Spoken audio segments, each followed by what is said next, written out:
Jesus in the Qura'n, Part 1, His Birth and Miracles.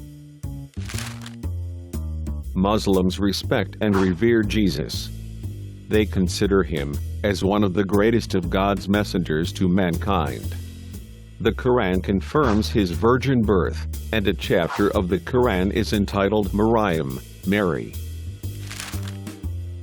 The Qur'an describes the birth of Jesus as follows: Remember when the angels said, "O Mary, God gives you good news of a word from him, God, whose name is the Messiah, Jesus, son of Maryam, Mary, revered in this world and the hereafter, and one of those brought near to God.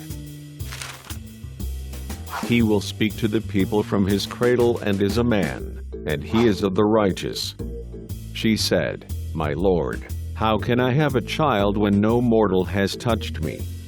He said, "So it will be. God creates what he wills. If he decrees a thing, he says to it only, be. And it is."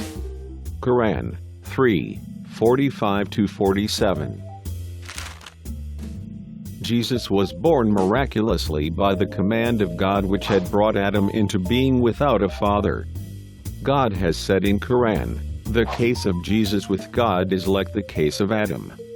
He created him from dust, and then he said to him, be. And he came into being." Qur'an 3:59. During his prophetic mission, Jesus performed many miracles. God tells us in Qur'an that Jesus said, "I have come to you with a sign from your Lord. I make for you the shape of a bird out of clay, I breathe into it, and it becomes a bird by God's permission. And I heal those born blind, and the lepers, and I give life to the dead, by God's permission. And I tell you what you eat, and what you store in your houses. Indeed, in that is a sign for you, if you are believers." Qur'an 3:49. Reference: A brief illustrated guide to understanding Islam. Ibrahim.